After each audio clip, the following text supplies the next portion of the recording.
All right, welcome back. And today we are starting a new edition of our RBT Practice Question series that posts every Wednesday. We are now moving on to the third edition task list. And with this, our study guide is updated, our practice exams are updated. So check out the website for all the newest materials. We'll be posting those third edition practice exams every Monday. And then we have our complete study guide breakdown already posted. Go check those out as we move into the third edition task list. The good news is it's really not that much different. And in the end, all the science and terms are going to be the same. So don't panic. It's not that much different. All we have to do is prepare, study, and work hard, and we'll be fine. So with that said, let's get going. You're teaching a child to wash their hands. The BCBA wants you to use forward chaining. On the first day, you prompt the client through every single step: wetting hands, applying soap, scrubbing, rinsing, drying, except for the very first step. You ask the client to turn on the water independently. Once they do that, you guide them through the rest. What is the primary goal of this session? So if you're in this session and you're running the session, what's your goal? What are you trying to achieve? Well, we know we're trying to teach the child to wash their hands, but we're doing it with a chaining procedure. And in a chaining procedure, we know ultimately we're not going to shoot to master the chain at first, right? That's why we're doing a chain in the first place. So if you're using forward chaining and you're trying to get through every single step, which is wetting hands, soap, scrubbing, rinsing, drying, and then the first step, which is turning on water, what is your goal of that session? A, to ensure the client completes the whole task independently immediately. The reason we do chaining is because we have to work up to the client completing these tasks independently.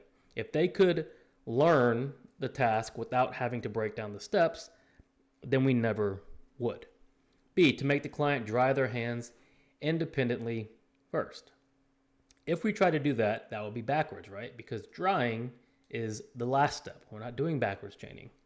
C, to reinforce the first step. Yes, we're trying to get that first step completed.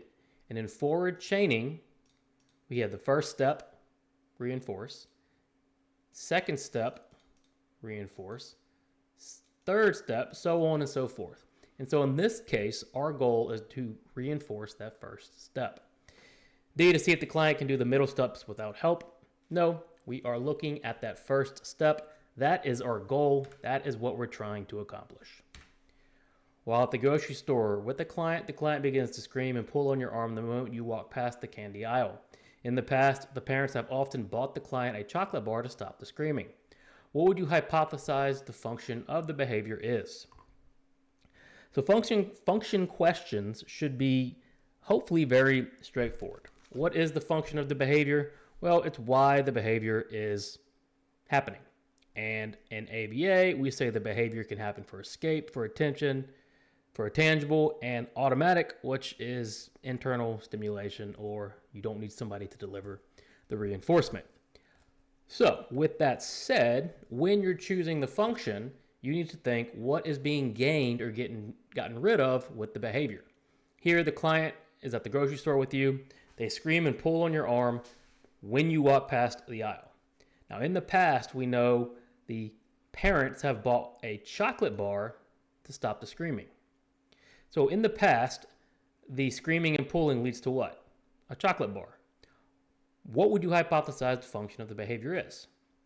A, escape. What's the client trying to escape from?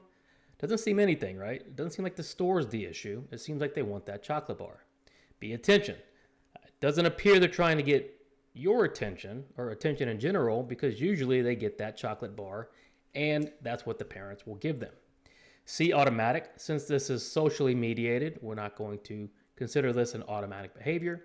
D, tangible. Yes. What happens? The behavior happens of screaming and pulling.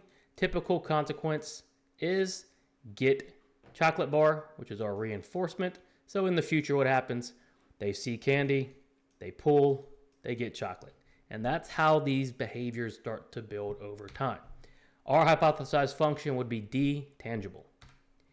You're working with a 4-year-old named Leo. You hold up a picture of an apple and say, "What is it? Apple." Leo repeats, "Apple." On the next trial, you hold up the picture and say, "What is it? And Leo says, "Apple." Finally, you hold up the picture and just say, "What is it?" And Leo says, "Apple," without any extra help. What process did you complete? So let's break this down. Let me help you break this down in a more technical sense. You're working with Leo. You're trying to get them to identify him or her to identify a picture of an apple. And you start off with, "What is it? Apple." Leo repeats, "Apple." So this first one is a prompt, but it's acting as the SD because prompts are temporary SD. So we go SD, response. Then we move to the next trial. And what? We say, "What is it? A." So we've reduced the prompt, but it's still our SD response. We then move again, and what happens? You just say, "What is it?" Our normal SD, Leo says, "Apple." So what we've done is transferred control from this SD to this SD to this SD. So we're going from discriminative stimulus to discriminative stimulus to discriminative stimulus. We're transferring stimulus control. This is what we mean when we talk about stimulus transfer control or stimulus control transfer. We're essentially fading out these prompts or changing the SD that evokes the behavior. B, response fading. Not necessarily even a real thing, right? We're not fading out responses here. C, errorless learning. It's kind of the opposite, right? Because you're leading immediately with a prompt and, well, with just a verbal prompt, I should say, and they can still make a mistake if you give them just a verbal prompt. D, least to most prompting. Well, you're not adding prompts, right? If anything, you're going most to least as you take away prompts. So, what process did you complete? Stimulus control transfer. A client will intentionally break their pencil when they want to stop working on the assigned classroom task. The behavior analyst instructs the behavior technician to provide a break only when the client uses a break card and to ignore the pencil breaking. This is an example of which of the following.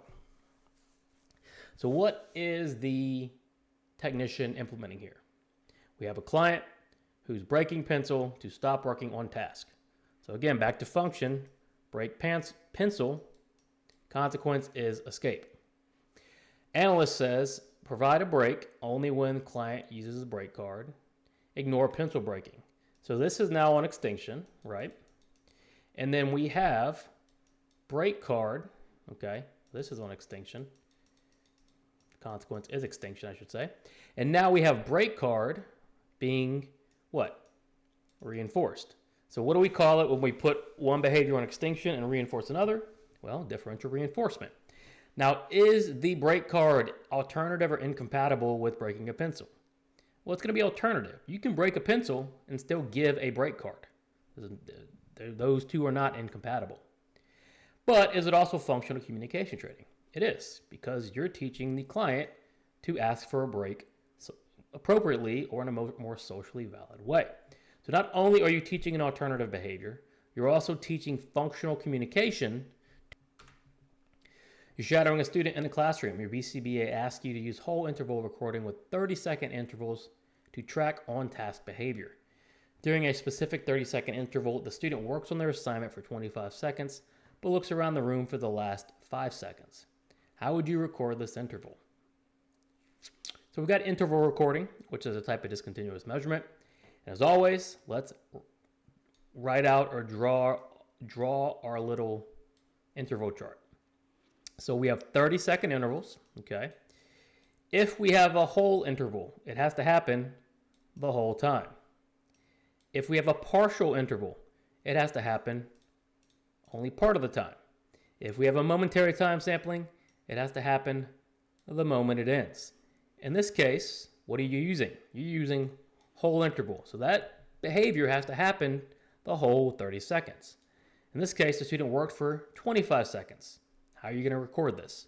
Well, it's not going to be an occurrence. It didn't happen the whole time. It would be a non-occurrence. You're not going to record the duration of 25 seconds. It's not how interval recording works. It's just a yes or a no.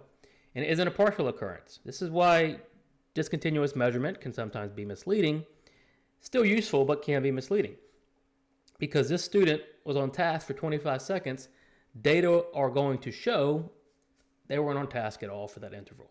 It's just the way it is. But you just have to focus on the type of measurement you're using and measuring correctly. How are you going to record this? Mark it as a non-occurrence. Thanks for watching. Check out btexamreview.com for all of our study materials. When you pass, let us know so we can include you in the Sunday shout-out. Work hard, study hard, and we'll see you soon.